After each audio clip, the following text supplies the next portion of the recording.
Si tu as pour habitude de voir cet animal chez toi, fais très attention. Je ne sais pas si tu étais déjà au courant, mais le lézard, quand tu vois le lézard chez toi, c'est pas bien. Si tu ne savais pas, le lézard, c'est des espions mystiques. C'est-à-dire que certaines personnes, tu vas voir le lézard comme ça, alors qu'il est là pour t'espionner. Il est là pour tout voir, tout comprendre. Les mystiques là, les sorciers là, ils utilisent ça constamment pour pouvoir t'épier, savoir ce que tu fais, savoir à quel moment t'attaquer ou pas.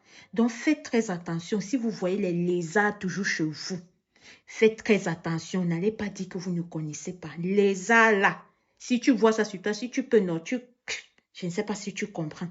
Sinon, vois le lézard. Ce n'est pas bien. Et si ça veut le genre que tu vois ça tout le temps, tout le temps, tout le temps, je dois encore t'expliquer. S'il te plaît, mets en commentaire si tu es au courant de ce côté, un genre du lézard.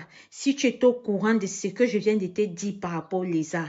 Je suis sûre qu'il y a plusieurs personnes qui savent ça. En tout cas, si tu es africain, tu peux ne pas connaître ce que je viens de te dire sur le lézard là, mais ça peut aussi arriver. Si tu ne connaissais pas, comme je dis, mentionne-le en commentaire. Si tu vois ces deux animaux dans ton rêve, cela annonce que tu es une personne de grande destinée. Si tu rêves et que tu vois constamment des oiseaux dans tes rêves et que tu vois constamment l'aigle, vous connaissez l'aigle royal, tu vois ça dans tes rêves, les deux là. Quand je dis oiseau, c'est oiseau de tout genre. Et que tu vois ces deux là, sache que tu es une personne de grande destinée. Maintenant, si tu fais ce rêve là constamment, ça veut dire que la période où tu vois ça constamment, ça veut dire que tu es en train d'entrer dans ta grande destinée, tu es en train d'entrer dans ton abondance, tu es en train d'entrer dans ta période de grande grâce. Alors quand tu vois ça, chut, ferme ta bouche, tu ne parles de ça à personne, tu continues à t'élever dans la prière jusqu'à ce que tout se manifeste. J'espère que tu as bien compris. Si tu vois ces deux animaux dans ton rêve, c'est pas bien. Qui puisse être, si ces deux animaux-là te poursuivent, ça veut dire que tu vois comment tu es dans le rêve, tu cours, c'est derrière toi. Premièrement, le serpent. Si tu vois un serpent qui te poursuit dans un rêve, c'est pas bien. Deuxièmement, le chien. Si tu vois un chien qui te poursuit dans un rêve, c'est pas bien.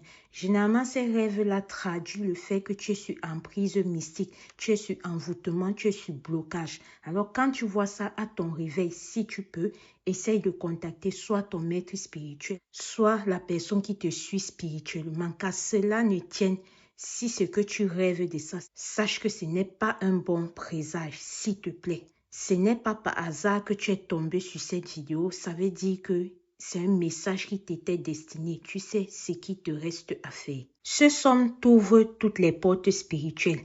Mais c'est pas un truc que tu vas faire comme si tu veux, comme tu veux à tout moment, non. Tu le fais seulement quand tu sens que tu es dans une période extrême où rien ne va. Tu es dans une période extrême où il y a tellement de malentendus autour de toi que tu ressens comme si tu es envoûté, comme si tu as des masques sur toi, bref, comme si tu es trop rejeté.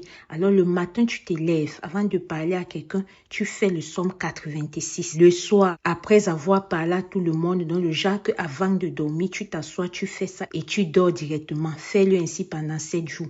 Tu vas comprendre qu'il y a certaines vidéos sur lesquelles on ne tombe pas par hasard, mais parce que cela nous était destiné. Fais-le et reviens ici témoigner.